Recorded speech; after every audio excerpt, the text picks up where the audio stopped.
We just dropped some hay off for the horses. I kind of thought I'd show everybody a little bit how we bale graze them through the winter.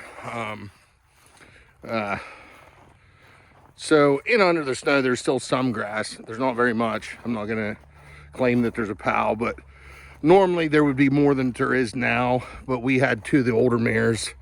They were up here to be weaned, but there's definitely still some grass there, and they'll go through and scavenge the brown and everything.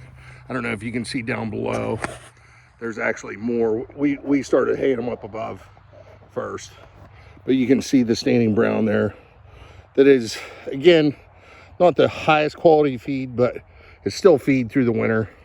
You can see down through here, which we just put a bale in. That's a round bale, but then it's getting dark out here. But there's a couple spots up here you can kind of see where we had some bales. So right there was a bale. There, right here was a bale. Right above it was a bale. And the reason there's so much left over, we're actually not going to be able to keep an eye on them the best this week. So Glenn brought us some more hay down, and we just spaced them out. I mean, I don't know, we might space them out early if it's froze, we space, they're pretty close. Now once it starts getting more towards spring here in Pennsylvania, we will spread them out, I don't know, say 30 feet. But we'll go up here. This is these are actually large squares of alfalfa. Now on our round bales, we take the strings off. But on square bales, we learned not to do that. Kind of acts like a little hay rack for it. If you take these off, this bale will kind of spring open and the horses just kick it everywhere. Where a round bale, we lay it on the round side, I guess, and that kind of helps hold it together, even though that one they still kicked around, but they'll clean it up. I'm not too worried about that.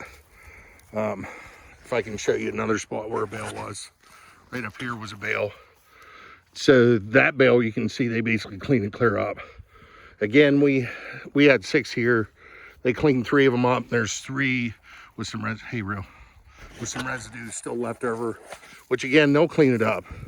As long as it doesn't get too warm, that's the issue coming this week. So they might trample all that. It kind of is what it is for us. We look at it as fertilizer and seeds going back into the ground.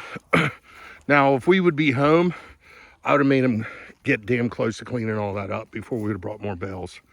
But again, we're going for our daughter's graduation, and we just want to make sure that they have plenty of hay. But back to the strings, what we do, I mean, the string holds everything together, obviously. But once they eat that down enough, then we come in and just take the strings out. The first year we did that, I was super nervous that a horse was going to get hurt or, I mean, just tangle over the legs. Honestly, we've never had an issue. Once it gets down a little bit, they kind of kick them out to the side and we just come in and pick them up. And very little waste. Like I said, if I would have gave it another 2 days, this spot over here, which I don't know if you can even tell how much residue is there. There's probably 6 inches. It would look like this spot up here that is basically just down to the dirt. Again, as long as it's frozen.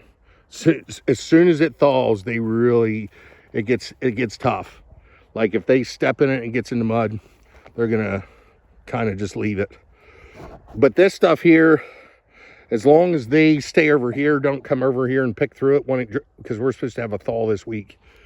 If that still does not get tramped in, as it gets rained on, snowed on, everything later in the year, they will come in and still clean that up. This is actually a bale from last year too. We just ran out of time. We were moving them. So that bale, I mean, 600-pound bale, sat here for over a year, and there might be 50 pounds there. I mean, well, I might be exact. There might be 100 pounds there.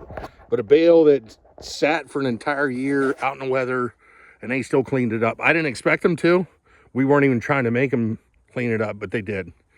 We'll walk over here quick so you can kind of see. Again, we try to feed mostly alfalfa, just to make sure they do clean it up a little more. But so what they'll do is kind of sift through their own manure as it dries up. But right there's the ground. So there's the ground. I mean, it's probably kind of hard to tell in the video.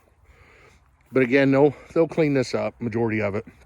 And what doesn't, we'll go back into the soil and fertilize everything for next year. Fertilize it and seed it. But kind of wanted to show you that.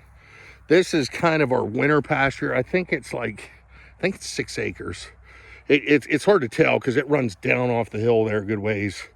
So it looks smaller than what it is. I mean, you can just see the top here.